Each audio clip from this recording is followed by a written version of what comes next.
I'll take a Kamala was right for 500, please. Now, Bone Spurs and James Comey have a pretty interesting and long history that spans back all the way to 2015 when the inquiries about Hillary's emails started during the campaign.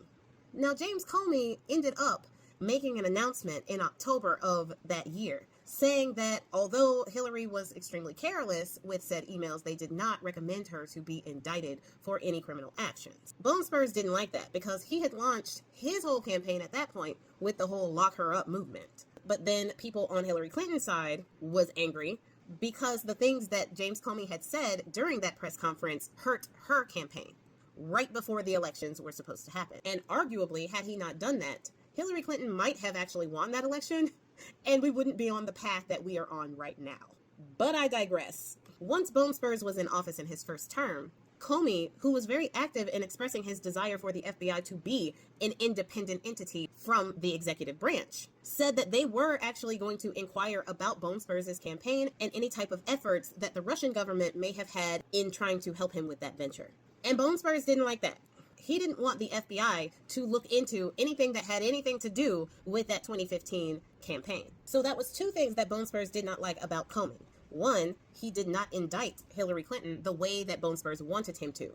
And two, he was actually looking into Bone Spurs and his dealings in 2016. He ended up firing Comey in 2017. And Comey ended up testifying in front of the Senate where he was talking about how Bone Spurs had wanted loyalty from the people in the FBI. And he went on to write a book that was published in April of 2018, saying that Bone Spurs' leadership was transactional, ego-driven, and about personal loyalty, even comparing his presidency to a forest fire, which made Bone Spurs extremely angry. So needless to say that Bone Spurs and Comey have not been the best of friends at all.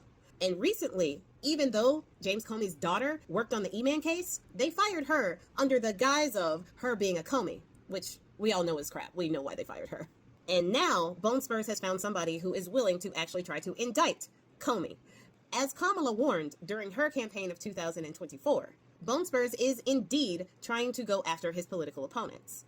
In one of his social media posts last week, he told Pam Bondi for everyone to see that he wanted the DOJ to take action against his political opponents, name-dropping James Comey, Letitia James, and Adam Schiff. And about a week later, James Comey gets indicted.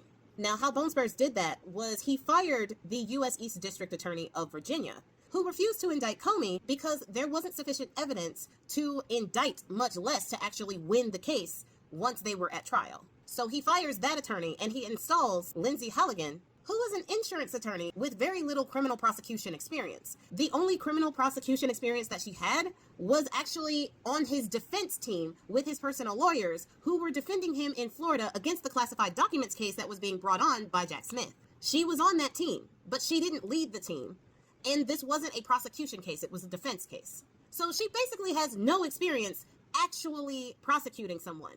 And it shows already. And on that note, these are the people who continuously talk about merit when they're saying that black people shouldn't have jobs that they're qualified or even overqualified for. And yet they are gung-ho for hiring people like this lady or Pete Hegseth, who have absolutely no experience in the positions that they are in. They got there because of their proximity to power. They got there because they are willing to do the bidding of the baby king.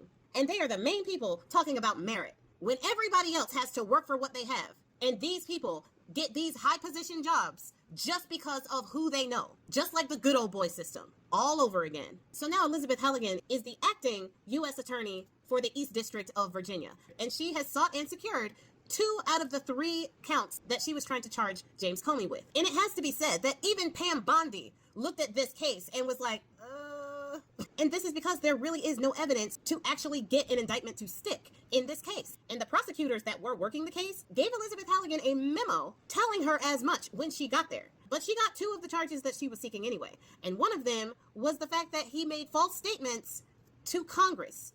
Thing is, they're in Virginia, and she's bringing these charges in Virginia. Congress is in D.C.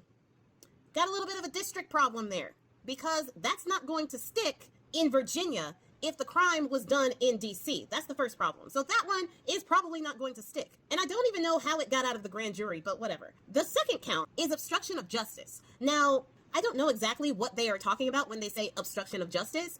But it might go back to him not recommending that Hillary Clinton be prosecuted for the emails. That may be what they call obstruction of justice. Now, the thing is, do they really want to open the obstruction of justice Pandora's box? Because there is a lot of obstruction of justice going on in the Justice Department when it comes to their administration, when it comes to the E-Man case and the documents thereof. We just found out that Elonia Muskrat, Tim Miller, and some other people might actually be within those documents. And we already know that Bone Spurs himself is there within. And there's a lot of obstruction in that justice right there. And we also know that they just closed an open investigation that was going on because Bone Spurs' border czar took $50,000 villain style in a bag with the promise of getting the undercover agents contracts when he got into the position that he is in.